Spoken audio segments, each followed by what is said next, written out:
Acara akan segera kita mulai. Oke, Bismillahirrahmanirrahim. Assalamualaikum warahmatullahi wabarakatuh. Waalaikumsalam warahmatullahi wabarakatuh. Salam sejahtera untuk kita semua. Semoga bisa SMK hebat, vokasi kuat, menguatkan Indonesia. Yang terhormat Bapak Yogi Andi, selaku narasumber kita pada hari ini. Yang kami hormati Bapak MD Rizal Siombing, SPD selaku koordinator kegiatan KKSI 2021, dan yang kami hormati Bapak Ibu Guru SMK Indonesia serta seluruh peserta KKSI yang berbahagia. Syukur alhamdulillah kita panjatkan kepada Tuhan Yang Maha Kuasa atas karunia serta hidayahnya pada kita sehingga kita dapat mengikuti kegiatan daring di hari atau pertemuan ke-6 ini dengan keadaan sehat walafiat. Kami ucapkan selamat datang kepada seluruh peserta KKSI yang berbahagia Camp Kreatif SMK Indonesia atau KKSI 2021 bidang Internet of Things pada tahun ini yang masih mengangkat tema yang sama, yaitu menyiapkan keunggulan masa depan. Baik, acara pada pagi hari ini sebelum kita mulai, marilah kita awali dengan berdoa terlebih dahulu. Berdoa sesuai dengan agama dan kepercayaan masing-masing. Berdoa mulai.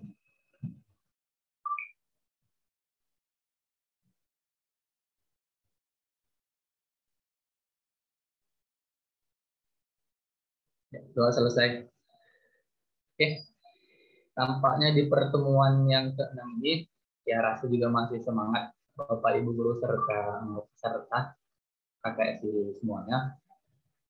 Dan langsung saja untuk acara berikutnya, yaitu penyampaian materi yang nantinya akan disampaikan oleh narasumber kita yang telah hadir bergabung bersama kita di pagi hari ini. Oke, baik, kita sapa mungkin terlebih dahulu. Selamat pagi Pak Yogi Andi. Pagi Mas. Sehat ya Pak? Alhamdulillah.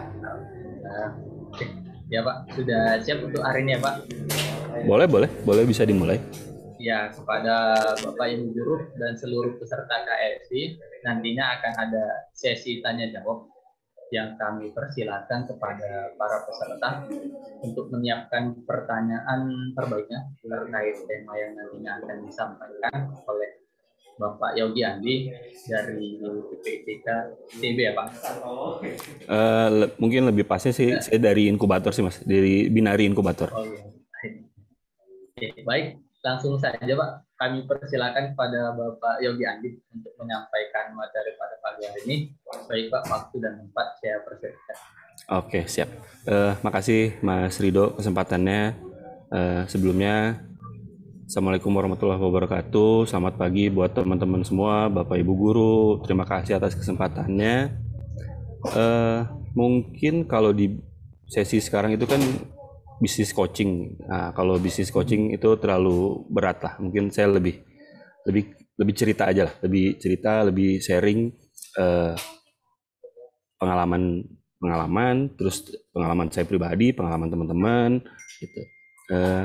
Harapannya sih kita bisa tumbuh bareng, itu aja sih. Gitu. Nah, terus saya izin share screen terlebih dahulu ya.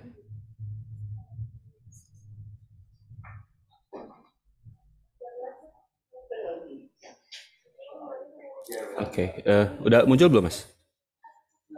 Muncul Pak. Oke, siap. Oke, ini saya ngambil temanya business development untuk industri 4.0. Nah, kalau 4.0-nya sih industri 4.0 atau revolusi 4.0-nya mungkin saya udah nggak harus banyak cerita lah. Teman-teman pasti lebih paham mulai dari satu industri 1.0, 2, 3, 4 gitu. Nah, mungkin saya mau berbagi cerita sedikit tentang business development-nya aja sih. Jadi kadang ada di beberapa perusahaan yang menggabungkan semuanya. Jadi sales, marketing, sama business development itu hal yang sama, itu job desk-nya sama. Nah, kalau menurut pendapat saya atau pengetahuan yang saya tahu, itu mereka beda. Gitu. Mereka punya kapasitas dan job desk-nya masing-masing. Jadi contohnya misalkan seperti ini. saya punya produk minyak goreng nih. Minyak goreng ini saya bawa ke toko kelontong, terus saya tawarkan, Bu, mau beli minyak goreng, satu botolnya 10.000. Itu posisi saya sebagai sales. Gitu. Nah, tapi kalau misalkan saya mundur lagi sedikit ke belakang, area ini sales teamnya 1 orang. Nah, area ini sales teamnya 1 orang. Nah, area ini penjualannya banyak. Area ini penjualannya kurang. Nah, apakah sales teamnya harus saya tambah atau distribution channelnya harus saya tambah? Nah, itu saya memposisikan diri sebagai marketing. Jadi saya ngatur strategi marketingnya supaya salesnya tambah. Nah, saya mundur lagi sedikit ke belakang. Gitu. Nah, kalau bicara business development, itu saya nggak hanya bicara dari sisi saya ke mitra atau ke bawah. Nah, tapi dari sisi saya ke atas juga. Contoh misalkan tadi bicaranya minyak goreng. Supaya salesnya naik, berarti marketingnya harus bikin strategi yang bagus, bikin promo yang bagus. Supaya keuntungannya naik, apakah produksinya saya tambah atau saya cari bahan baku yang lebih murah? Itu posisinya ada di business development. Nah, tapi selanjutnya itu tergantung nanti teman-teman mengartikannya seperti apa. Cuman itu pengalaman yang saya dapat, yang saya punya. Nah, oke, sekarang kita lanjut ke materi business development untuk industri 4.0. Sebelumnya saya mau sedikit berbagi ya.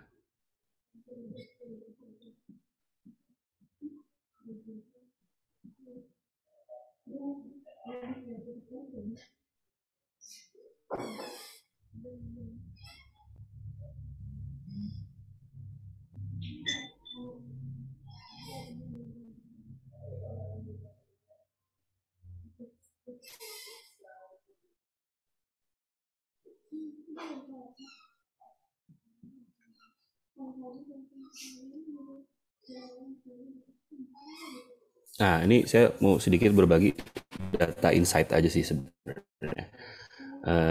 Jadi kan sebenarnya kalau bicara teman-teman SMK nih, terutama SMK, itu kan sebenarnya pilihannya sekarang jadi banyak nih. Satu, apakah dia mau lulus SMK langsung bekerja, atau misalkan lulus SMK dia mau sekolah lagi, melanjutkan D1, D4, S1, S2, S3, atau misalkan dia langsung berwirausaha. Nah, ini saya coba share beberapa data insight-nya saja. Nah, jadi ini sekarang yang ada kondisinya sekarang ada di Indonesia. Jadi ada kawasan industri yang terkonsentrasi atau kawasan ekonomi khusus kali ya, atau apa gitu. Itu ini satu, ini ada di beberapa daerah. Nah, ini 25 pengembangan KEK 2019. Ini cuma sampai 2019 saya dapat datanya. Ini karena 2020 kita sudah ketemu dengan yang namanya COVID. Terus selanjutnya ini yang kawasan strategi pariwisata nasional atau 10 Bali baru. Nah, terus ini infrastruktur ekonomi digital yang Palaparing. Tuh, posisinya seperti ini. Terus selanjutnya, nah ini sebenarnya yang saya dapat infonya untuk yang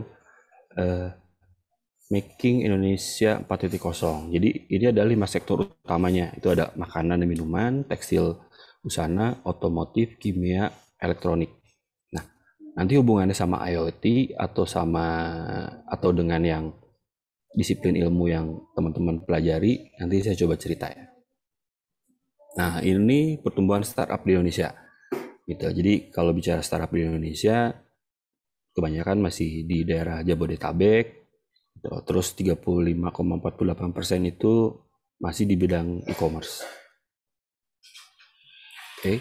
Nah, ini saya cuma sedikit cerita aja. Ini kalau di startup itu levelannya seperti ini. Jadi mulai dari cockroach sampai hectocorn gitu. Jadi cockroach itu kecoa gitu. Jadi kecoa itu berarti yang baru muncul, yang baru merintis gitu. Itu disebutnya kecoa. Nah, terus muncul lagi ponis, centaurs, unicorn, decacorn, sampai akhirnya hectacorn. Nanti kita coba breakdown satu-satu ya. Oke. Selanjutnya saya coba lanjut. Nah, tantangannya apa sih? gitu kan. Tantangannya sebenarnya gini, kalau 4.0 itu kita sering dengar gitu. Cuman kadang kalau dari data insight yang tadi saya coba tampilkan, itu sebenarnya ada, selain tantangan ada juga peluang di dalamnya gitu. Nah, jadi satu gitu. Nah, industri di Indonesia itu rata-rata masih 1.0 sampai 3.0, belum sampai ke 4.0. Nah, terus banyak teman-teman UMKM gitu. Kalau bicara tentang sales gitu, UMKM itu bagus, gitu. Produksi bagus. Cuman apakah dia sudah digital? Nah, untuk ke arah sananya masih masih butuh proses. Nah, terus selanjutnya masih banyak sektor unggulan yang belum digarap oleh startup. 35% masih di bidang e-commerce. Kalau sebenarnya kalau banyak bidang-bidang di industri yang masih bisa digarap sih. Gitu. Nah, terus targetnya ini rencana ini terus nomor 4 itu adalah 2030 itu kita dapat bonus demografi. Jadi bonus demografi itu ketika umur produktif itu lagi banyak-banyak ya. Umur produktif itu sekitar di 18 sampai 35 tahun. Nah, itu penduduknya lagi tumbuh besar. Nah, terus nomor 5 ini salah satu challenge juga, cyber security. Kalau bicara IoT, internet, ya itu pasti ada hubungannya sama sekuritas. Nah, keenam, kalau dilihat tadi kan Palaparing itu menghubungkan seluruh Indonesia supaya tercoverage dulu internet. Itu. Belum bicara bandwidth, belum bicara speed. Nah, kalau kondisinya sekarang, kita lagi proses sebenarnya. Indonesia lagi proses dari 4G ke 5G. Terus kalau bicara speed internet, ya kalau speed rumahan ya masih di 10 mega ataupun misalkan 20 mega. Harusnya kita bisa lebih dari itu. Oke, saya coba lanjut. Nah, ini saya coba share sedikit tentang binari inkubator. Nah, ini sebenarnya backgroundnya dari sini sih sebenarnya awalannya. Awalannya itu karena lulusan SMK itu silahkan teman-teman mau langsung kerja, mau melanjutkan studi, ataupun melakukan jadi wirausaha. Nah, mungkin saya bicaranya tentang yang di sisi menjadi wirausaha. Nah, cuman yang nanti yang coba saya, nah ini binari inkubator. Jadi sebenarnya kalau teman-teman tanya apa bedanya inkubator sama akselerator. Nah, inkubator itu kita memang berawal dari nol bareng. Gitu. Jadi kita susun konsepnya, kita susun idenya, kecuali atau misalkan teman-teman udah punya ide atau sudah punya produk yang sudah jadi, mau coba dikembangkan lebih lanjut, itu mungkin bisa ngobrol bareng lah sama saya dan teman-teman. Nah, terus kalau akselerator itu biasanya produknya sudah jadi, bisnisnya sudah matang, terus gimana caranya dia supaya bisa lebih penetrasi ke market. Gitu. Itu bedanya antara inkubator dan akselerator. Nah, ini sih sebenarnya beberapa program ataupun misalkan keuntungan yang kita coba berbagi sama teman-teman gitu. Kalau misalkan nanti yuk kita ngobrol bareng, kita diskusi bareng, kita bikin sesuatu bareng gitu, bersama-sama. Salah satunya ya ada co-working space gitu. Terus mungkin teman-teman bisa langsung dapat istilahnya kalau sekarang itu yang lagi trennya project based learning gitu ya. Gitu. Jadi langsung ada kasusnya gitu. Bisa langsung dikerjain, ada timelinenya, bisa langsung dieksekusi, nanti hasilnya apa? Bisa seperti itu. Oke. Nah, untuk selanjutnya, nah ini saya coba mundur dulu sedikit. Oke. Nah, biasanya kalau di kita nih di inkubator gitu, tahapannya seperti apa aja sih gitu kan? Ngapain aja sih? Gitu. Nah, tahapan awalnya itu pasti kita set up goal dulu. Gitu. Goal itu adalah target, tujuan. Gitu. apa yang mau dibuat, apa yang mau dicapai gitu. Ini kan kalau saya lihat di sini kan rata-rata teman-teman SMK nih. Ini misalkan gini ya, saya ambil contoh. Teorinya gitu, itu metodenya pakai SMART, spesifik, terukur, dapat dicapai, relevan, dan ada tenggang, ada tepat waktu. Oke, saya ambil contoh kasus gini lah. Ini karena banyak teman-teman yang kelihatannya masih SMK ya. Lebih spesifik, saya pengen punya channel YouTube. Menurut saya itu kurang spesifik. Nah, kalau mau lebih spesifik, saya pengen punya channel YouTube dengan 10.000 subscriber. Itu aja dulu. Terukur, oke, dalam 1 bulan. Gitu. Nah, mungkin nggak sih 1 bulan 10.000 subscriber? Relevan nggak sih? Gitu. Terus ada tenggang waktu, tepat waktu nggak? Harus dikejar gitu. Jadi kalau 1 bulan tidak bisa 10.000 subscriber, harus direview. Harus dicek lagi targetnya. Gitu. Atau misalkan paling yang lagi rame, saya pengen push rank. Gitu. Sehari saya pengen push rank sampai level 60. Gitu. Minimal saya kalau main PUBG nggak jadi camper gitu kan. Nah itu, nah kalau di sisi bisnis gitu, ataupun misalkan ini nggak ini berlaku buat semua ya, maksudnya eh, mau startup ataupun bisnis konvensional, metode ini bisa diterapkan. Atau misalkan teman-teman dalam metode belajar pun ini bisa diterapkan. Gitu. Targetnya misalkan saya ingin bisa Flutter dalam 6 bulan. Saya pengen bisa coding mobile. Saya pengen bikin aplikasi mobile. Nah, ini sebenarnya metode ini atau caranya ini bisa diterapkan juga. Nah, terus nah, selanjutnya ini kita harus tahu dulu nih posisi kita itu di mana gitu. Jadi setelah kita tentukan goalnya, kita lihat dulu nih posisi kita tuh di mana sih, gitu kan?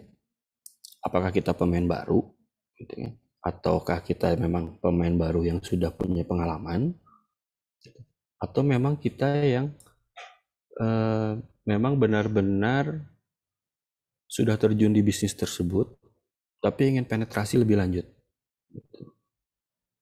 Jadi nomor satu, tentukan goal. Nomor dua, tahu posisi kita ada di mana. Gitu. Nah, di sini gambarannya kita bisa bisa review marketnya, bisa review pelanggannya atau customernya atau calon pelanggannya. Gitu. Oke, selanjutnya,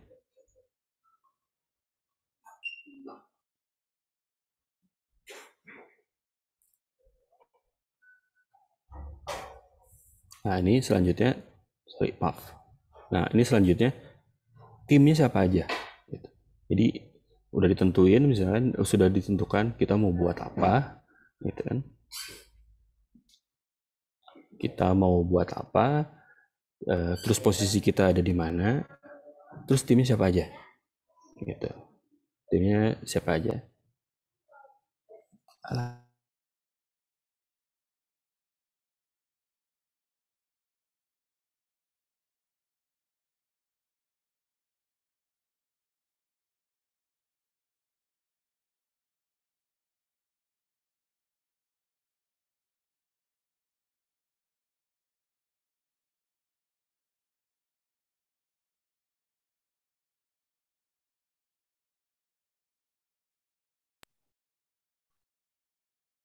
Mungkin sedikit ada gangguan dengan koneksi Pak Yogi. Bentar lagi kita tunggu bergabung kembali. Kembali menyampaikan materi yang sudah kita.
Oke, mungkin teman-teman atau siswa-siswi atau mungkin Bapak Ibu guru, sebelum kita lanjut materi yang tadi sampaikan, mungkin ada yang kita diskusikan sebentar lagi sembari menunggu Pak Yogi mau kembali.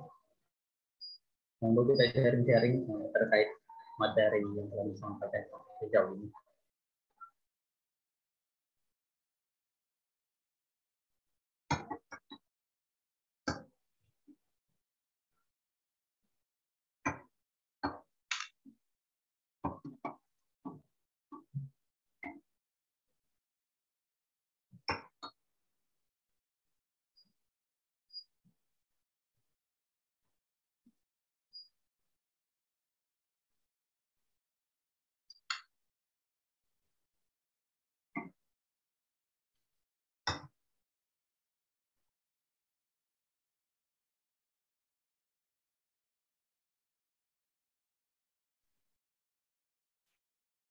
Oke, Pak Yogi sudah bergabung kembali, Pak.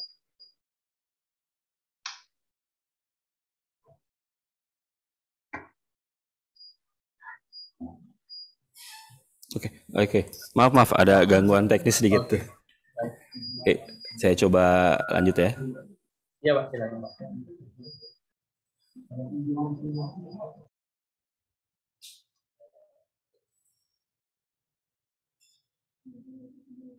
Oke, tadi sampai sini ya kalau nggak salah. Sampai kita udah setting, udah kita tentukan goalsnya. Terus kedua, posisi kita ada di mana. Terus ketiga, eh, timnya siapa aja. Yang mau terlibat siapa aja. Oke, saya coba lanjut. Bentar ya teman-teman.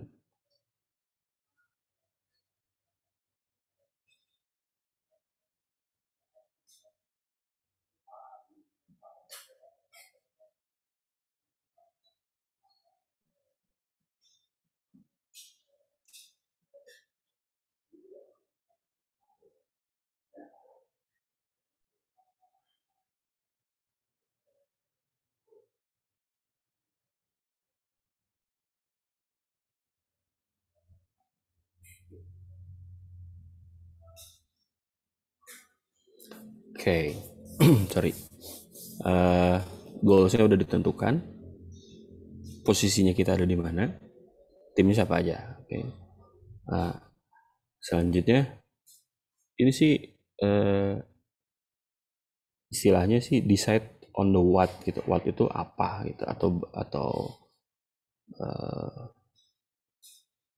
mungkin bahasa bahasa sederhananya sebenarnya mau ngapain sih gitu kan. Gitu. Gitu. Atau mau lebih spesifiknya lagi gitu. Jadi misalkan gini,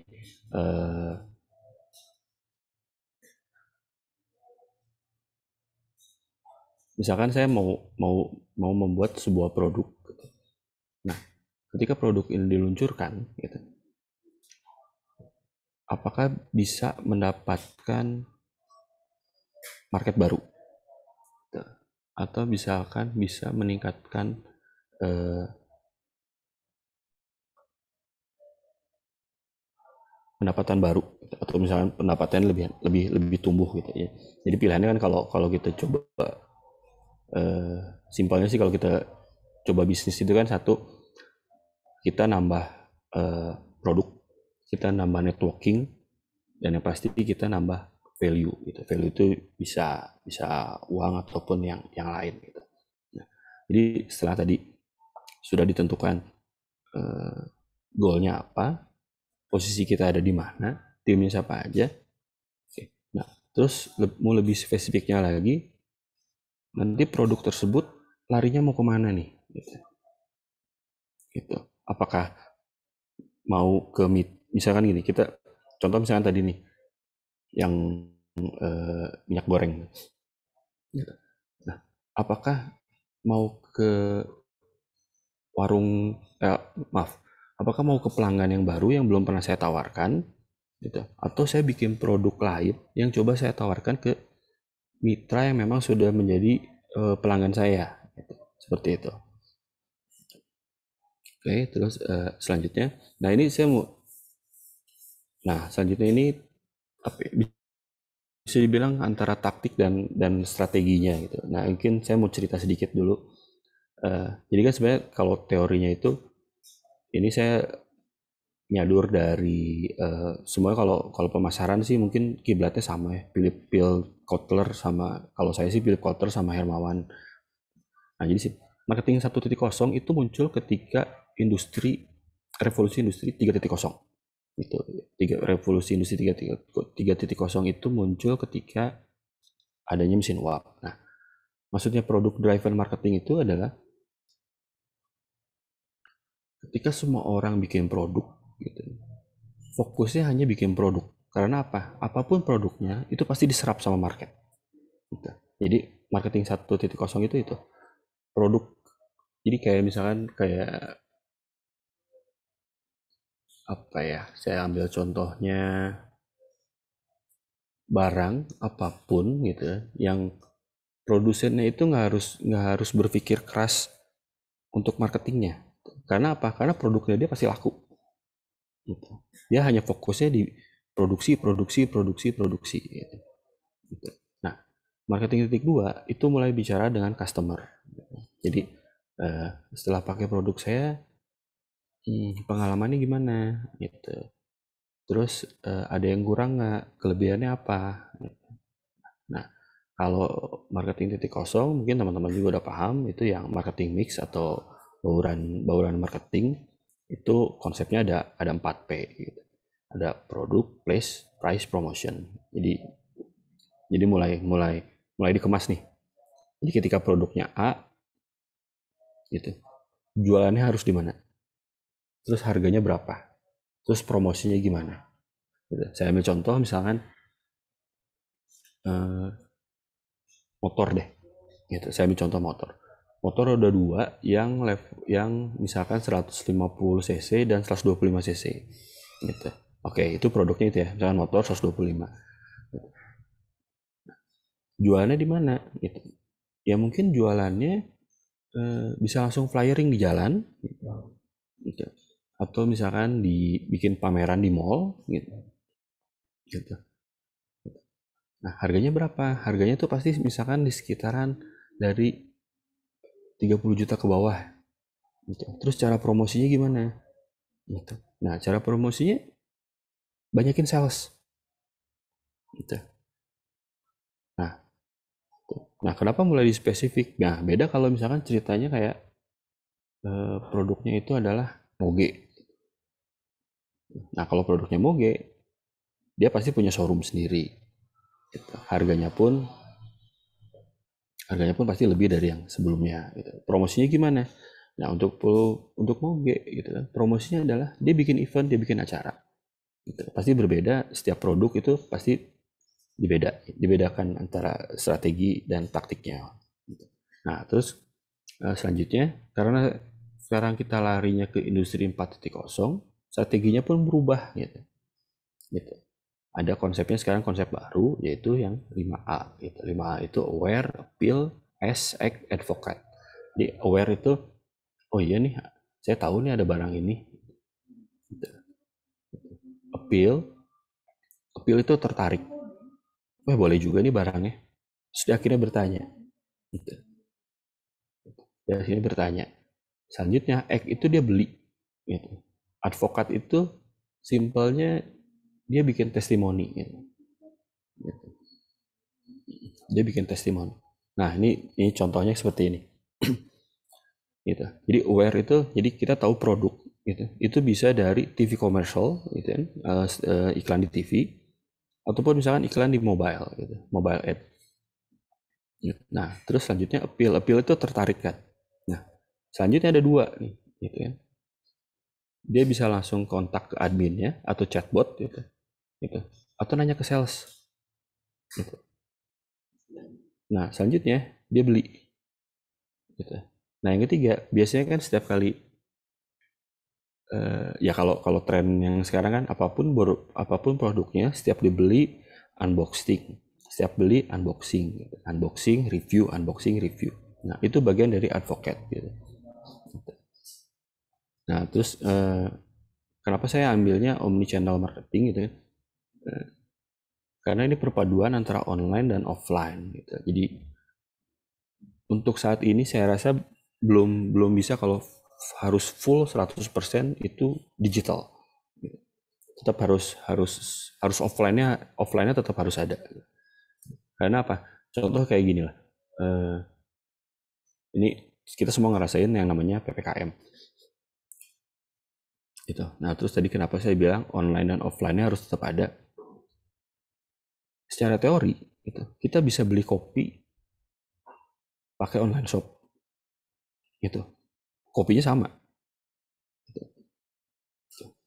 Kita nggak harus keluar rumah, kopinya diantar, dan harganya pun bisa lebih murah karena kita ngejar promo.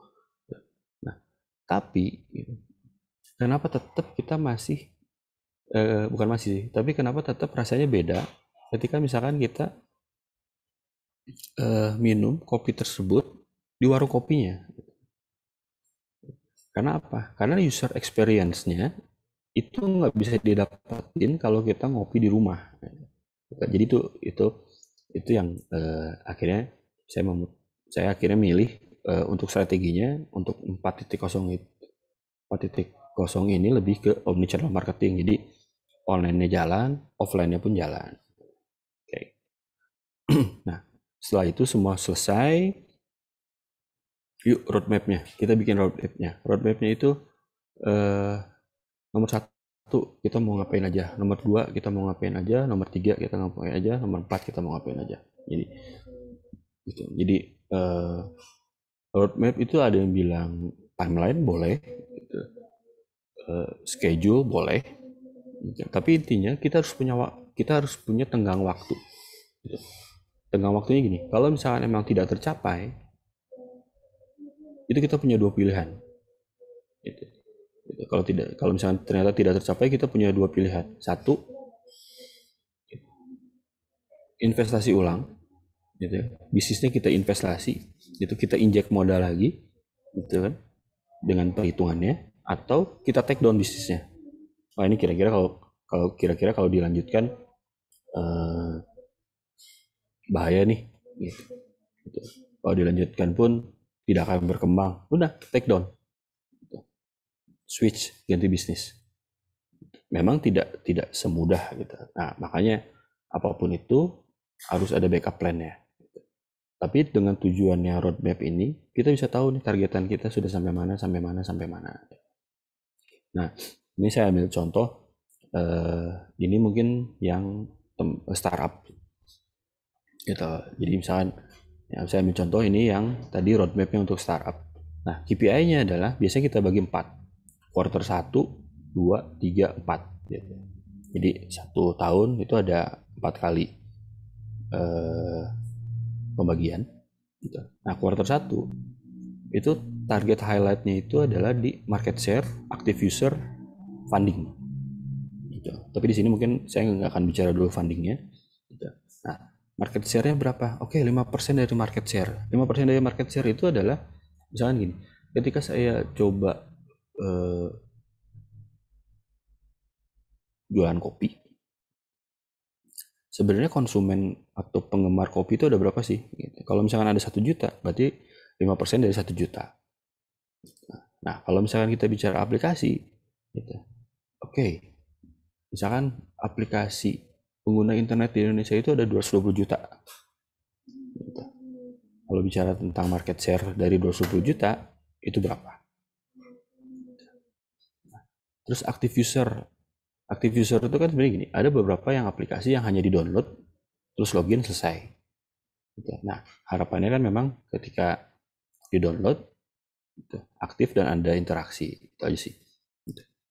Nah, itu KPI highlight-nya di sana, gitu. Terus teman-temannya siapa aja tadi, timnya siapa aja? Ada teman-teman sales, marketing, product, dan yang lainnya. Gitu. Oke, ini salah satu contoh. Nah, terus ini step ke 7, 8, 9, 10. Gitu. Pada dasarnya kuncinya itu tadi cuma dari poin 1 sampai poin 6. Setelah kita tentukan timeline, kita diskusi sama timnya, yuk kick off, kita mulai. Gitu. Gitu. Oke, kick off. Nah, terus teman-teman begini, yang tadi saya coba paparkan di atas gitu ya, dari poin 1 sampai poin 10 ini gitu. Ini kita belum bicara bisnis plan ya. Ini langkah-langkah sebelum akhirnya kita membuat bisnis plan. Gitu. Gitu. Oke, mungkin dari saya cukup sekian gitu. Mungkin Mas Rido bisa langsung kita ke sesi tanya jawab aja atau misalkan ngobrol aja sih gitu. Oke, terima kasih Pak Yogi atas materi yang disampaikan. Mungkin lanjut bisa kita ke sesi tanya jawab saja langsung. Atau mungkin Bapak Ibu, guru atau teman siswa semua yang ingin bertanya, boleh silakan langsung diberikan atau disampaikan pertanyaan terkait materi yang telah disampaikan. Atau mungkin sekedar sharing dengan Bapak Ibu yang pernah alami atau bagaimana. Silakan, kita persilakan Bapak Ibu.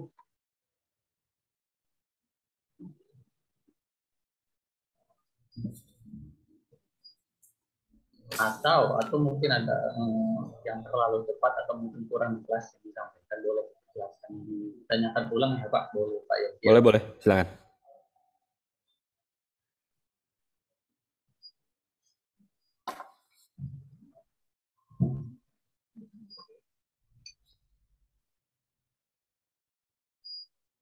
Pak Ainur Rohman mengangkat tangan, boleh silakan Pak jika ingin ada yang ditanyakan.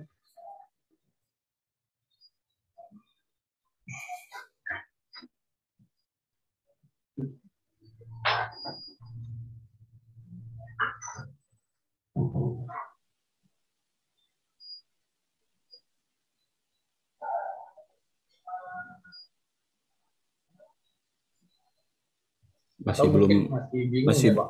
Masih belum terdengar suaranya nih Pak Ainur. Ainur, silakan Pak.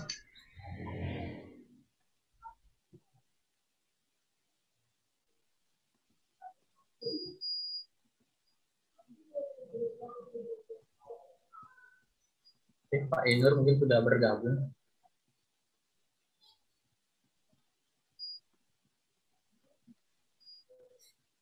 Itu Mas ada di chat kali Mas. Dari Santa Moreno ya Pak. Ya. Cara menghitung target market share seperti apa ya Pak, kalau boleh tahu?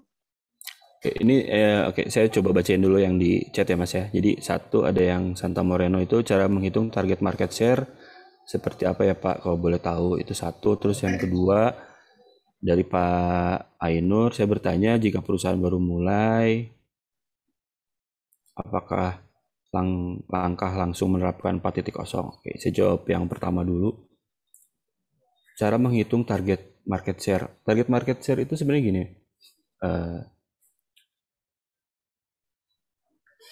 Contohnya misalkan gini. Kita sudah tahu HPP-nya berapa gitu kan. Biaya produksinya berapa? Misalkan biaya produksinya 10.000. Nah, kita mau ngambil keuntungan berapa? Misalkan 50%. Berarti harga jual kita adalah 15.000. Nah, berarti kan kita ada selisih tuh, ada selisih kelebihan 5.000 rupiah. Nah, omset yang mau kita dapat sebulan itu berapa? Misalnya dari 5.000 kita pengen omsetnya adalah 10 juta. Nah, berarti kalau 10 juta dibagi sekitar 5.000 atau 200-an lah, atau 20.000 sorry. 20.000 maaf, 20.000 gitu. Nah, berarti adalah targetnya adalah kita harus bisa menggarap 20.000 penjualan. Nah, balik lagi ke yang target marketnya adalah menghitung persentase target market. Nah, kalau dengan 20.000 itu target market yang digarap itu berapa? 5% kah, 10% kah, atau 20%? Atau itu teori pertama ya. Kalau kecepatan saya mohon maaf kalau kecepatan di sela aja. Nah, atau dibalik gitu. Jadi tadi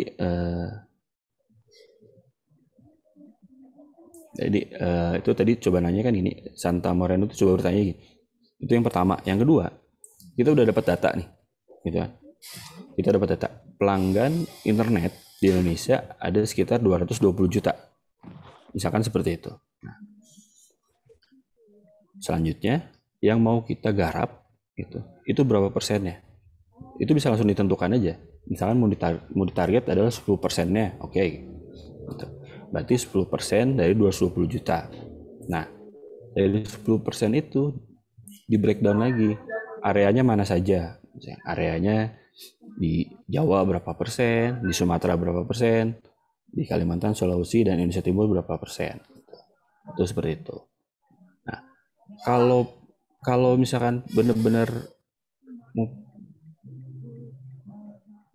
kalau mau lebih spesifik, sebenarnya kalau mau lebih spesifik untuk menghitung target market share, itu bisa pakai BCG Matrix. Jadi teman-teman nanti bisa coba bisa coba browsing gitu, ntar cari aja sekilas tentang BCG Matrix gitu. Nah, itu kalau landasan teorinya sih itu saya biasanya pakai BCG Matrix gitu. Atau mau yang lebih sederhana lagi pakai SWOT analysis itu, strength, weakness, opportunity, threats gitu. Itu pakai SWOT juga bisa. Tapi kalau mau lebih detail itu bisa pakai BCG Matrix. Nah, terus yang kedua, jika perusahaan baru mulai, apakah harus menggunakan 4.0? Enggak, Pak. Nggak harus. Tadi kalau bicara yang tadi kan ada 1.0, 2.0, 3.0, 4.0. Nah, kalau emang baru mulai, mau 1.0 pun nggak masalah, Pak. Jadi intinya, pokoknya saya produksi. Gitu. Saya produksi, saya bikin peralatan sebanyak mungkin, bikin aplikasi sebanyak mungkin, produksi. Gitu. Nah, nanti selanjutnya baru biasanya gitu. Ketika produknya sudah banyak, biasanya ada dua pilihan. Kita yang akhirnya mendatangi customer, ataupun akhirnya customer yang mendatangi kita. Yang penting kita sudah punya produknya dulu. Paling itu, Mas Rido. Ini ada lagi nih, perihal investor dari SMK Tangerang. Perihal investor, bagaimana memperoleh dan mendapatkan investor dan bagaimana mekanisme? Oke, tar ya. Perihal investor, bagaimana memperoleh dan mendapatkan investor dan bagaimana mekanismenya? Oke. Saya ambil contoh startup. Gitu. Mekanismenya satu, bikin bisnis plan. Gitu. Itu yang satu. Dua, bisa gabung dulu sama inkubator, gitu. Ataupun misalkan lembaga-lembaga yang sejenisnya. Gitu. Ketiga, biasanya kalau investor itu satu, dia minta bisnis sudah matang, gitu. Jadi bisnisnya sudah berjalan, produknya sudah mature, gitu. Nanti biasanya suka ada semacam pitch deck gitu. Ya, jadi nanti kita diundang, kita presentasi, ini loh bisnis saya, ini loh produknya, ini loh pelanggannya, ini loh omsetnya gitu. Nah, nanti akhirnya investor itu akhirnya memilih apakah dia akhirnya berinvestasi ke kita ataupun tidak gitu. Tapi yang pasti kalau ditanya mekanismenya, nomor satu, bikin dulu bisnis plan. Oke.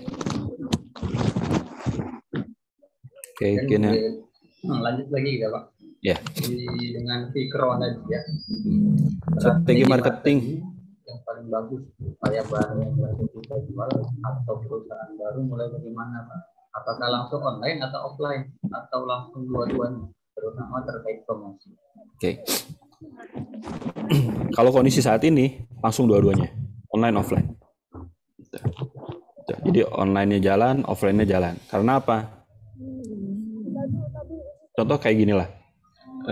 Kadang gitu kan, kalau kita mau membeli produk gitu, kita browsing dulu kan, gitu. Misalkan saya mau beli sepatu gitu. Kadang kita browsing dulu, gitu. Atau dibalik gitu. saya datang dulu ke toko sepatu, saya cobain sepatunya gitu. Saya cobain sepatunya, oke ini pas, nomornya sesuai. Setelah itu saya tetap belinya di online. Gitu.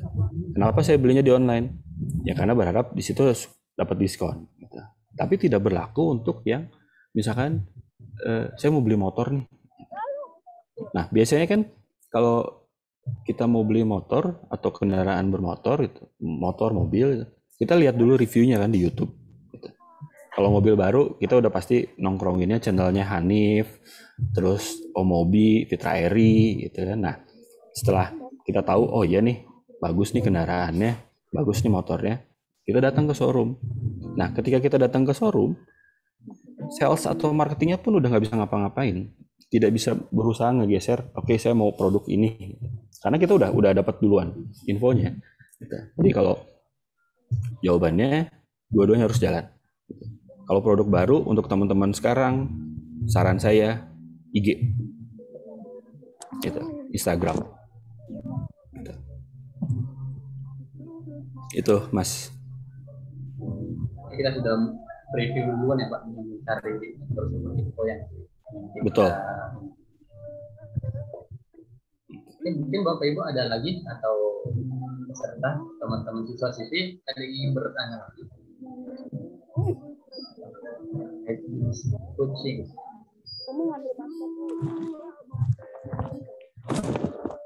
Itu sebenarnya menarik dengan cara ya dengan berbisnis. Oke, ini ada lagi. Senka Amalia Kadau nama Ferry. Kalau untuk jual produk, bagaimana cara menunjukkan produk tersebut agar bisa dipastikan berjalan dengan baik? Jadi sebenarnya gini, apa ya? Yang namanya jualan atau yang namanya bikin produk, pasti harapannya ketika kita sudah buat, langsungnya pengennya dijual dan langsung laku. Nah, pertanyaannya kan tadi, kalau untuk jual produk, bagaimana cara menentukan produk tersebut agar bisa dipastikan berjalan dengan baik? Balik lagi ke poin awal gitu, yang tadi yang metode SMART itu. Jadi produknya harus spesifik, terus terukur, ada tenggang waktunya gitu. Nah, itu mungkin ini saya juga ini gambaran saya seperti itu sih. Soalnya saya juga nggak tahu ini produknya yang mau dijual atau yang mau dicoba apa gitu.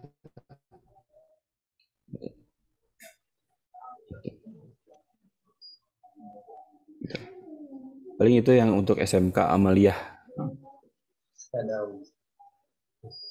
Terima kasih. Jadi mungkin jika kurang jelas, mungkin boleh ditanyakan ulang SMK Amaliah Kadau terkait produk apa sih yang mau dijual.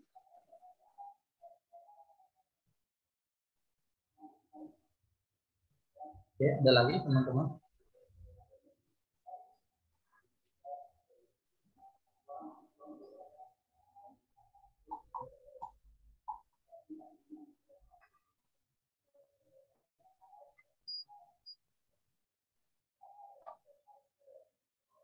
Masih obatnya waktu kita. Ya, oh pas santai aja mas. Atau kalau mungkin dibalik deh mas, mungkin dibaliknya misalnya gini.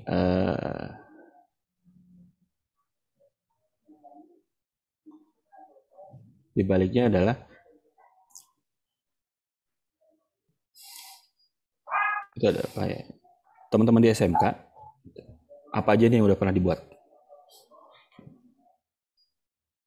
Gitu.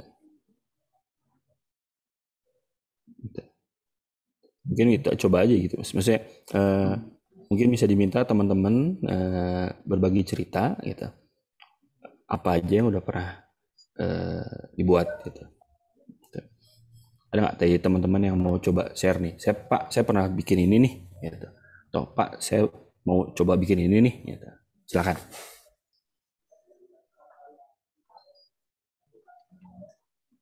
Mungkin teman-teman sudah mungkin ada beberapa aja Pak teman-teman juga kemarin yang telah terkait materi-materi yang telah disampaikan sebelumnya dan dengan pertemuan sebelumnya yang telah diadakan. Mungkin ada juga teman-teman yang sudah membuat produk untuk awal mulanya yang intinya dipasarkan. kan juga teman-teman ini belum ada yang bicara, yang bercerita terkait memang produk yang ingin akan dibuat. Malu-malu mungkin.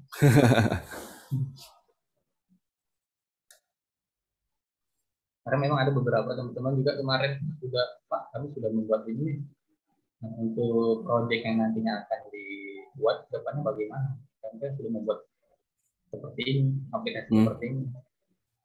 Dan jadi nanti mungkin bisa teman-teman bertanya bagaimana sih dengan produk ini cara memasarkan dan bagaimana caranya kan bisa.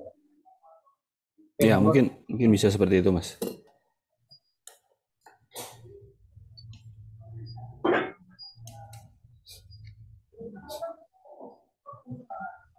Kembali lagi ada lagi dari SMK Amalia Skadai.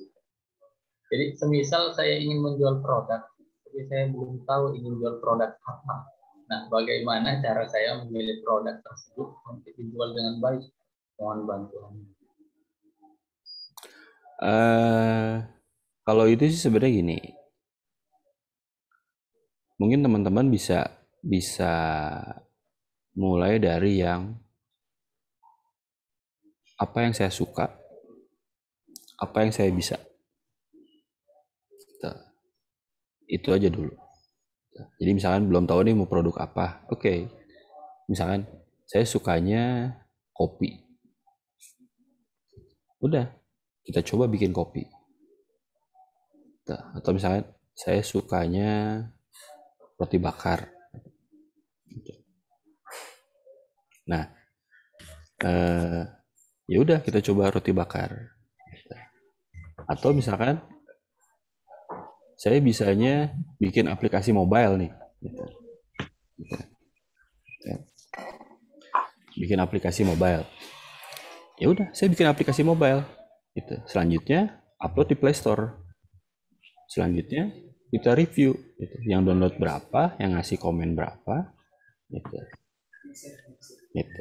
Selanjutnya ya paling itu sih yang tadi ya, yang apa namanya, yang kalau misalnya belum tahu mau produknya apa gitu.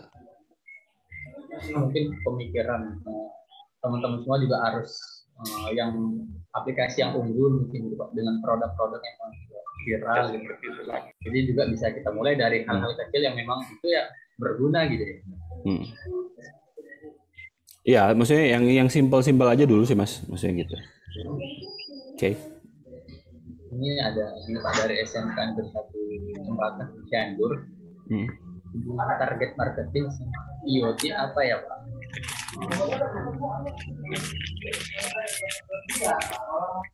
Hubungan target market sama IoT apa ya Pak? Kalau bicara IoT kan sebenarnya Internet of Things ya, maksudnya IoT itu Internet of Things itu kan sebenarnya si device-nya itu hanya channel di depannya aja sih. Toh ujung-ujungnya artificial intelligence sama big data. Apa hubungannya? Kalau mau lebih konkret lagi gini nih, kalau ada hubungannya. IoT-nya itu adalah web browser. Gitu. Web browser itu adalah web browser atau misalkan e-commerce. Saya misalkan contoh toko online. Nah, berarti kan urutannya tadi saya bilangnya IoT, gitu kan, Internet of Things, gitu kan. Berarti itu device yang terhubung sama internet.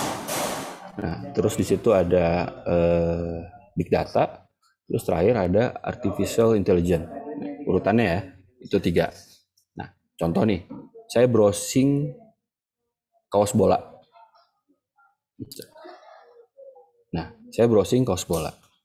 Nah, disimpan sama big data. Akhirnya diolah sama artificial intelligence. Hubungannya sama marketing, setiap kali saya browsing, setiap kali saya buka web atau apapun, itu si kaos bola tuh pasti muncul terus tuh. Gitu. Pasti kita dicekokin terus, kaos bola, kaos bola, kaos bola, kaos bola. Kalau nggak percaya, buktiin. Nah, harapannya apa? Harapannya nanti kan misalnya gini, kalau misalnya paling simpel gini, kalau ketika kita browsing kaos bola, yang di awal ujung di browser itu kan Google Ads tuh, itu adalah semua toko online yang akan menjual kaos bola. Apalagi kalau misalkan akhirnya kita klik toko online-nya, kita beli produknya, kita makin dicekokin. Jadi kalau misalnya tujuannya, kalau misalnya pertanyaan adalah hubungannya target marketing sama IoT, itu hubungannya.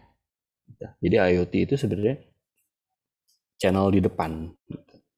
Itu sih untuk yang SMK 1 Campaka. Oke.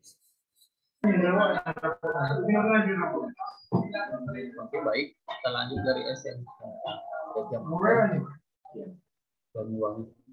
Mau tanya Pak, untuk penjualan produk inovasi baru, apa kita harus membuat semacam brosur atau video tentang produk kita ini agar bisa dapat dipahami tentang cara kerja atau penggunaan alat kita ini? Bentar.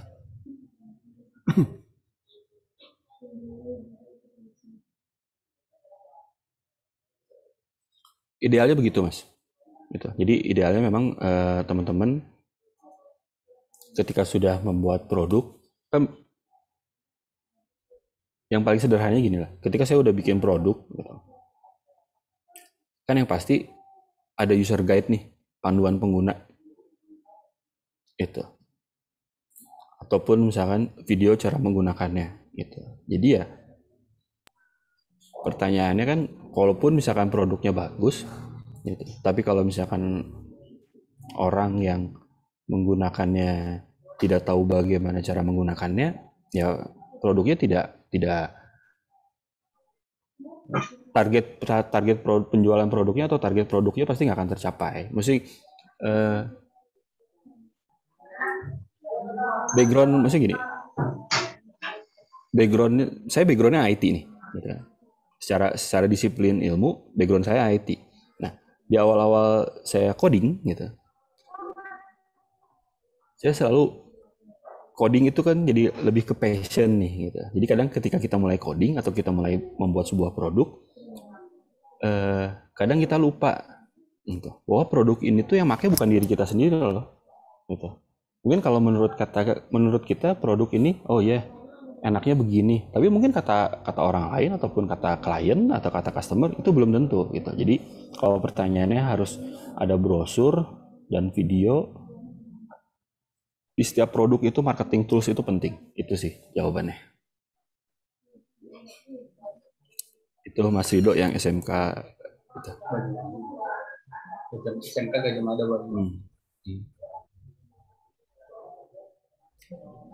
Dan lanjut dari SMK Negeri 1 sekarang.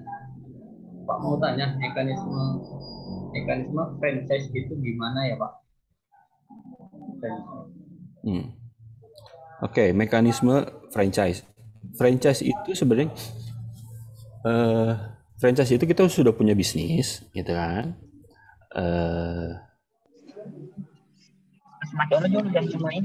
Itu sudah punya bisnis yang matang. Nah, kita mau coba untuk orang lain menjadi reseller, gitu. Ibaratnya gitu ya, reseller. Tapi semua barang, marketing tools, semua SOP itu kita yang ngatur, gitu. Gitu. Nah, mungkin kalau teman-teman minat sama yang franchise, sekarang itu yang lagi trennya itu adalah ghost kitchen. Itu bisa browsing atau googling lah, cari aja. Sekarang itu trennya itu ghost kitchen gitu. Gitu. Salah satu contoh ghost kitchen yang sukses dan bisa jadi startup itu Kopi Kenangan. Gitu. Itu Kopi Kenangan. Gitu. Gitu. Nah, tadi balik lagi ke metode franchise. Metode franchise itu kita bakal menyiapkan semuanya gitu, mulai dari bahan baku, SOP, cara dia jualan, nanti ada pelatihan. Gitu. Jadi dari A sampai Z itu kita yang menentukan. Nah, nanti si pelanggan franchise-nya dia tinggal hanya menjalankan itu aja. Itu sih kalau yang franchise. Oke, baik. Ada lagi, Mas? Ada lagi dari Cahaya Sakala, SMK Negeri 1 Putri Bogor. Kak, saya ingin jadi pesaing produk IoT, seperti brand Barbie misalnya. Tetapi saya ekonominya ya hanya cukup kebutuhan sehari-hari saja. Bagaimana cara mulai? Oke, sebenarnya gini, kalau apa ya? Kalau misalkan kalau Bardi itu sebenarnya kalau mau dijadiin pesaing silakan gitu. Tapi kalau misalkan mau jadiin benchmark gitu ya, ini Bardi nih, ini kita gitu. Nah, kita pelajari dulu gitu. Kan ini Bardi posisinya ada di sini nih. Nah, Bardi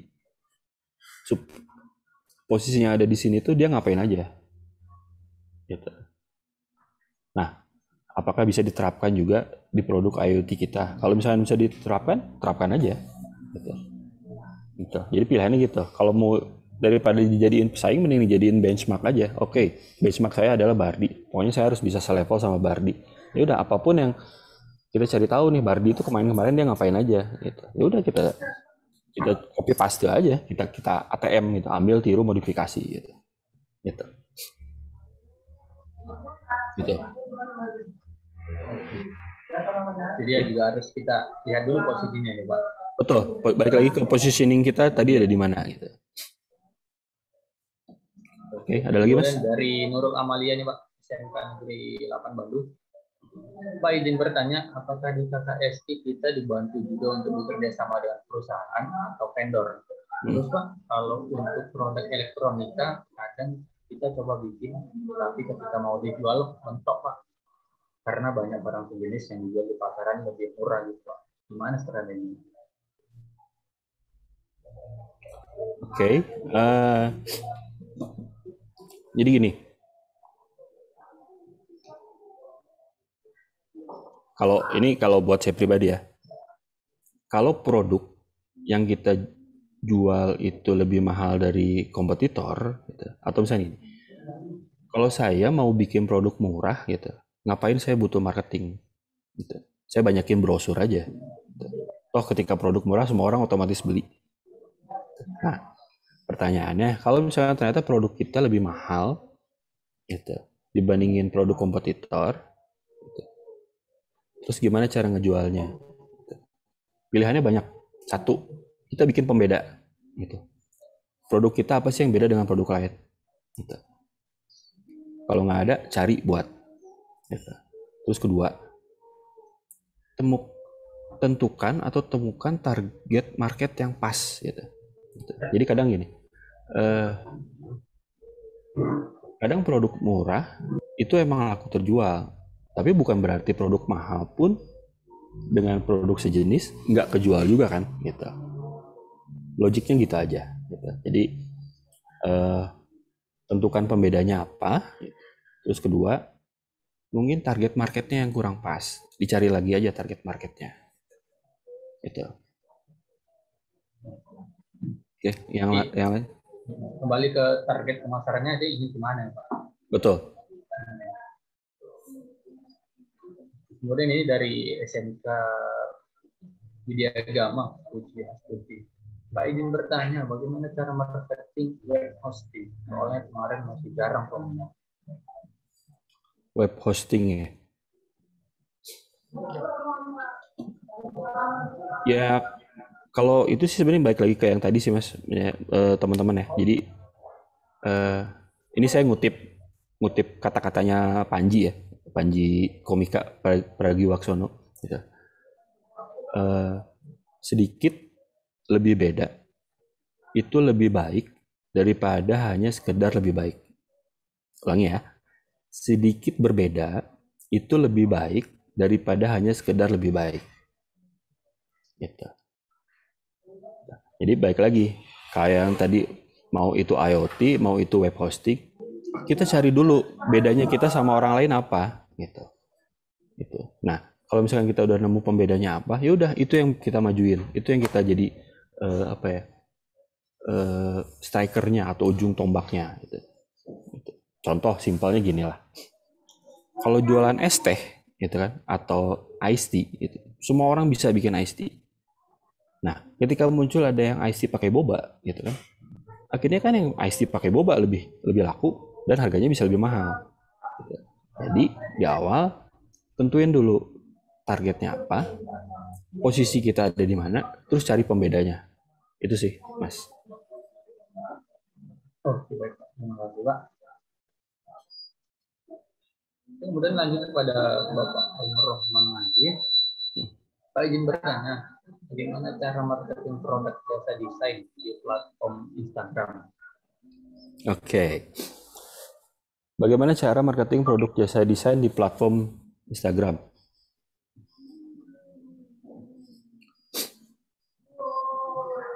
Kalau bicara Instagram sih Pak, yang satu ini caranya konvensional ya. Gitu. Kalau mau promo produk apapun itu di Instagram, itu satu nyampah, gitu. Nyampah aja di Instagram. Contoh nih, tadi misalkan jasa desain nih, posting aja, gitu kan? Posting, gitu. Desain katalog produk A, posting. Desain katalog produk B, gitu. Atau desain katalog produk A untuk perusahaan B, gitu. Atau misalkan yang tadi teman-teman IoT atau web hosting gitu kan. Yang teman-teman yang IoT posting aja di Instagram. Instalasi IoT di mana? Gitu. Instalasi IoT di perusahaan apa? Terus tadi yang web hosting gitu. Harga produk web hosting di bulan ini sekian. Gitu. Promo di bulan ini sekian. Gitu. Jadi kalau bicara Instagram nyampah aja. Gitu. Tapi nyampahnya, misalnya nyampahnya itu dalam artian promo ya, gitu. Bukan nyampah yang nggak baik gitu. Gitu. Itu Mas Rido. Jadi tetap juga harus memang hal yang disampaikan juga harus berguna, bermarketing yang berguna ya. Betul. Ya menyapa jangan asal tujuan yang benar. Ya, betul.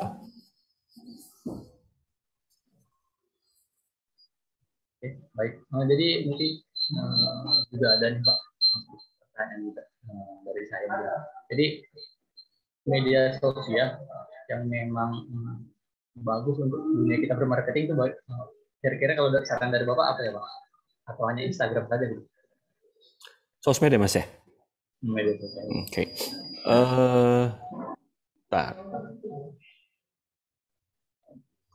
Kalau dari data yang pernah saya baca sih, nomor satu itu YouTube Mas. Itu. Nomor satu itu YouTube. Kedua Instagram. Gitu. Terus kalau yang lain-lainnya sih kayak TikTok itu agak di bawah sih gitu. Tapi nomor satu itu sekarang kalau dilihat dari tren ya, satu YouTube, kedua IG. Gitu. Terus baru yang lain-lainnya. Itu kalau bicara sosial media ya. Itu sih Mas Rido. Jadi kalau memang melalui YouTube atau kita hanya mau bikin video terus kita share ke YouTube atau dengan YouTube Ads itu Pak? Nah, jadi sebenarnya gini Mas, kalau lebih enaknya gini, urutannya biasanya gini sih Mas. Itu bikin dulu produk gitu. Nah, nanti kan biasanya kalau kita ngupload ke platform gitu kan, ke Play Store, platform. Kalau kita ngupload ke Play Store kan di description tuh suka dicantumkan tautan nih, ya kan? Nah, gitu. Jadi ya itu otomatis bisa jadi link buat orang ngeliat ke YouTube kita tersebut. Gitu. Nah, cuman saran saya jangan hanya bikin satu video itu doang. Gitu. Jadi ketika orang ngeklik, misalnya contoh Rido Avandi Channel, gitu kan? Rido Avandi Channel. Nah, ketika misalkan bikin aplikasi SMK daftar hadir. Nah, ketika saya search di Play Store, gitu kan, daftar hadir, gitu. Muncul aplikasinya Mas Rido. Nah, di situ kan ada video YouTube-nya tuh. Nah, ketika saya klik video YouTube-nya, itu kan muncul panduannya segala macam. Nah, kalau bisa videonya jangan hanya itu aja. Gitu. Jangan hanya sekedar si panduan penggunaan aplikasinya. Gitu. Atau misalnya videonya ditambah misalnya orang yang menggunakan aplikasi tersebut. Atau ditambah juga di channel itu ya, di channel Rido itu produk-produk yang Mas Rido atau teman-teman pernah buat. Gitu. Itu sih. Nah, kalau di Instagram sih mau nggak mau sih memang harus banyak main feed sih Mas. Gitu. Bener kayak yang tadi saya bilang gitu. Ya kalau dibilang nyampah ya nyampah aja gitu. Soalnya kan kalau nggak salah sih Ya, itu aja. Soalnya kalau nggak salah sih feed Facebook sama feed Instagram itu bisa ngelink kalau nggak salah. Gitu.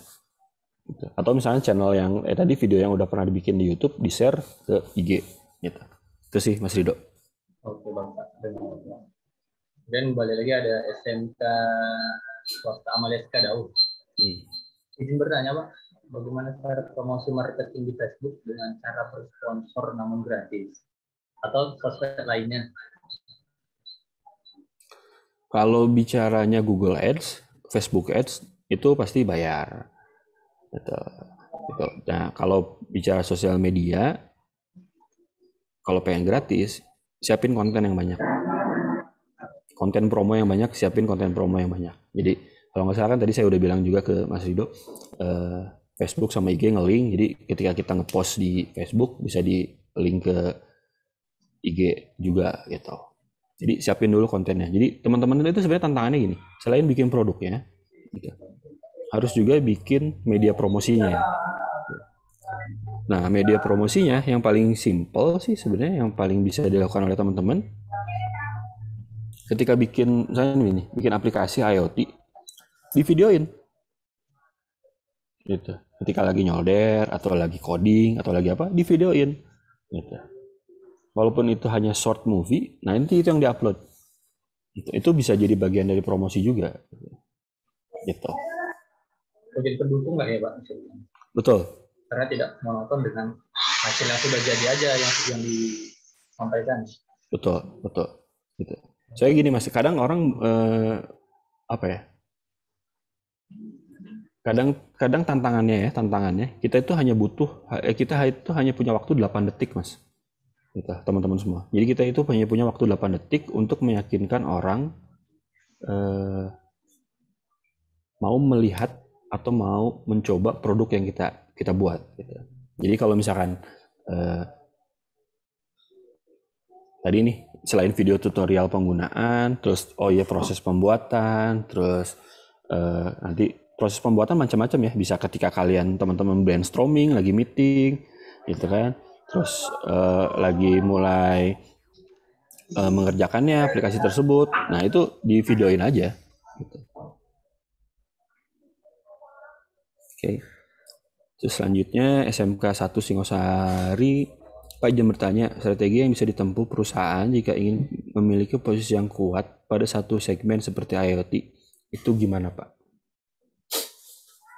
Oke. Ini saya bicara IoT dan izinkan saya bicara apa adanya. Satu, market IoT di Indonesia besar. Produknya sedikit. Gitu. Nah, produknya sedikit. Kenapa produknya sedikit?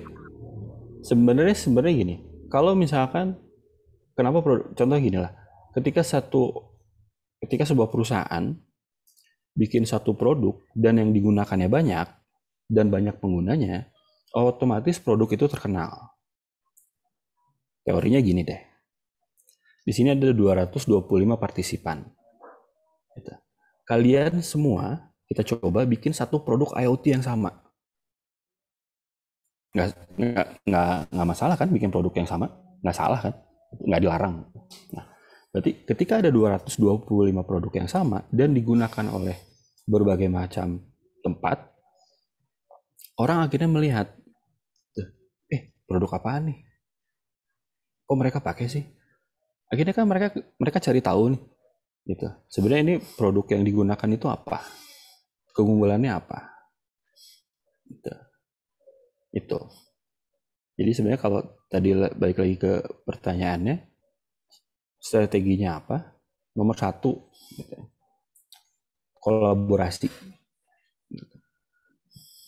Kalau misalkan teman-teman semua bisa kolaborasi, nggak harus bikin produk yang beda, bikin aja produk satu yang sama, gitu. Tapi digunakan dan diimplementasikan, gitu. Dan dipromosikan, akhirnya kan semua orang akhirnya menyadari, oh kok ada produk ini ya, gitu. Contoh nih, misalkan ini ada 5 produsen, gitu. Nah, masing-masing bikin produk yang berbeda, gitu. Artinya apa? Ketika bikin produk yang berbeda, mereka harus ngeluarin biaya promosi masing-masing. Gitu. Nah, kan sebenarnya lebih mudah kalau misalkan ada satu produk yang sama digunakan oleh mereka semua, gitu. Dan promo bersama-sama, gitu.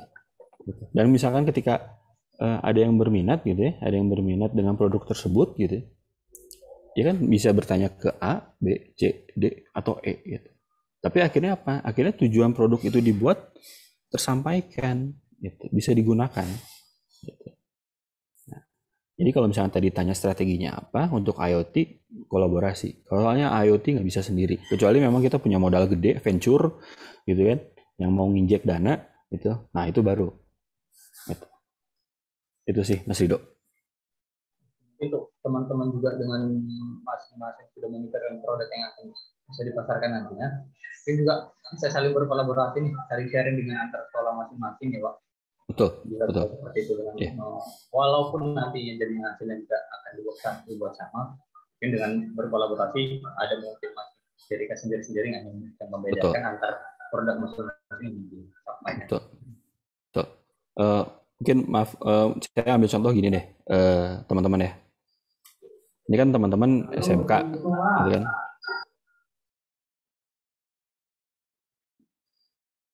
Ini itu kan teman-teman SMK, misalkan ada jurusan RPL, gitu. Nah, terus di sebelah sana ada jurusan misalkan tata busana. Pertanyaan saya nih, apakah pernah mencoba menawarkan gitu kan ke teman-teman yang di tata busana gitu, mau nggak saya bikinin 3D gitu, gitu. 3D visual untuk baju yang kamu buat. Gitu. Itu contoh dari kolaborasi. Nah, terus kalau untuk perusahaan-perusahaan besar gitu ya, malah mereka nggak hanya berkolaborasi dalam hal bekerja sama, dalam hal bersaing pun mereka kerjasama dalam hal persaingan ya. Contoh nih, Alfamart, Indomaret, gitu, gitu kan. Maaf ya saya nyebut produk Alfamart, Indomaret. Kita selalu ngelihat ya, Alfamart, Indomaret itu mereka selalu sebelah-sebelahan atau seberang-seberangan. Gitu. Pada dasarnya mereka itu bukan bersaing, mereka itu berkolaborasi dalam persaingan. Tujuannya apa? Tujuannya nanti masyarakat itu hanya punya dua pilihan. Kalau nggak ke Alfamart, ke Indomaret. Gitu. Nah, jadi kalau misalkan bicara industri IoT, gitu, coba alangkah hebatnya gitu kan kalau misalkan teman-teman SMK ini bikin satu produk gitu kan kayak project besar gitu kan, project besar gitu. Nah, yang nanti akhirnya bisa digunakan oleh teman-teman semua gitu. Produknya sama, gak masalah gitu. Toh yang tahu cara membuatnya teman-teman kalian semua gitu. Itu sih Mas Ildo.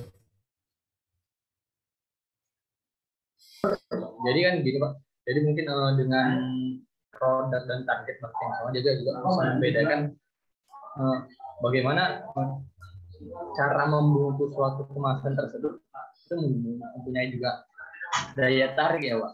Betul, betul. Jadi juga misalnya mungkin bel listrik juga dengan fungsi yang sama, dengan kegunaan yang sama. Jadi yang bisa membedakan juga, oh orang akan memilih satu produk yang ini mungkin dari awal dia pertama melihat dengan bagaimana cara membungkusnya, dengan cara produknya, bentuk produknya bagaimana, dia mempunyai daya tarik gitu. Walaupun dengan kegunaan yang sama gitu.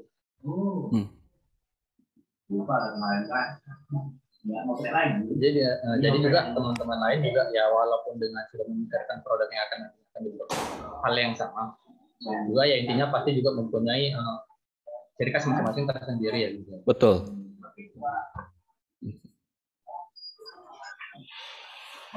Oke, mungkin ada teman-teman lain yang ingin bertanya lagi. Mungkin kita berdua pertanyaan terakhir atau berhubung waktu juga sudah mepet waktu kegiatan kita. Mungkin ada teman-teman kan?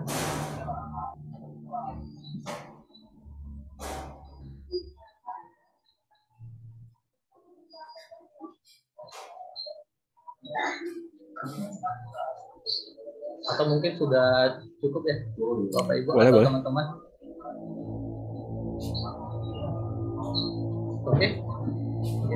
Oke, baik, terima kasih kepada Pak Yogi Andi.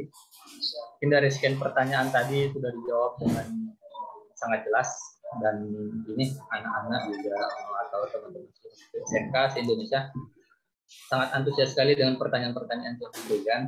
Nah, sebelum kita akhiri untuk kegiatan hari ini, mungkin sedikit Pak statement terakhir terkait materi yang mungkin telah disampaikan oleh Bapak Fahmi. Mungkin ada sedikit statement Pak yang ingin disampaikan. Saya persilakan Pak.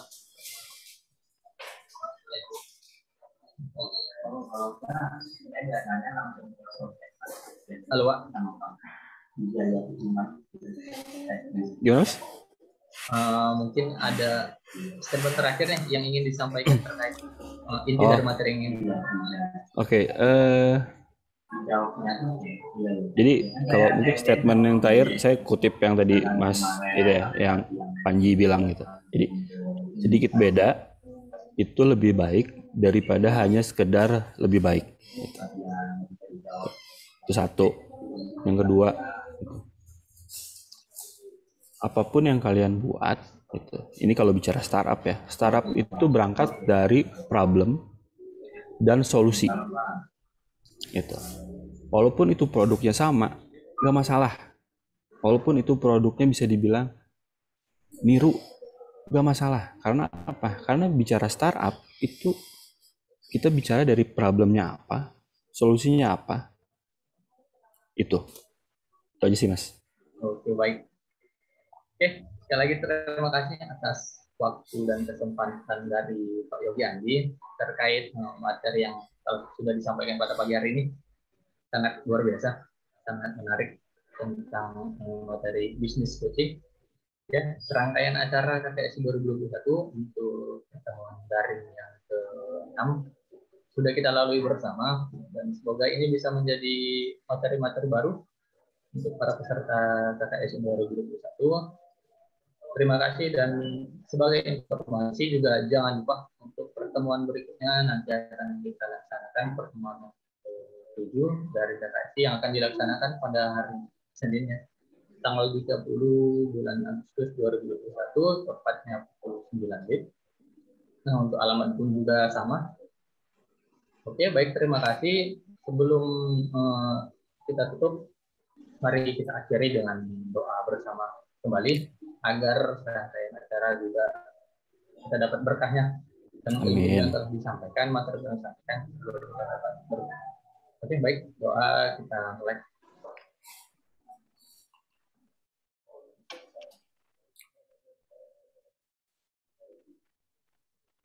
Doa selesai.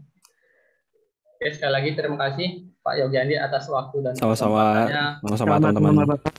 Untuk kita semua. Dan juga terima kasih kami ucapkan kepada Bapak Ibu pendamping serta KKSI, teman-teman siswa CVC Indonesia. Sukses untuk Anda semua.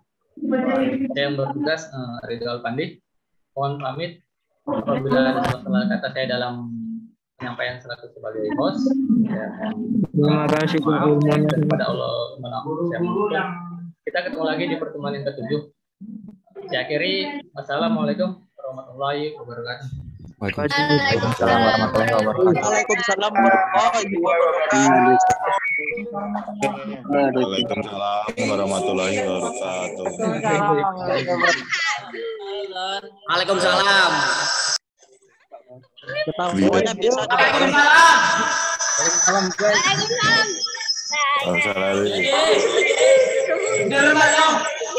Waalaikumsalam. Waalaikumsalam.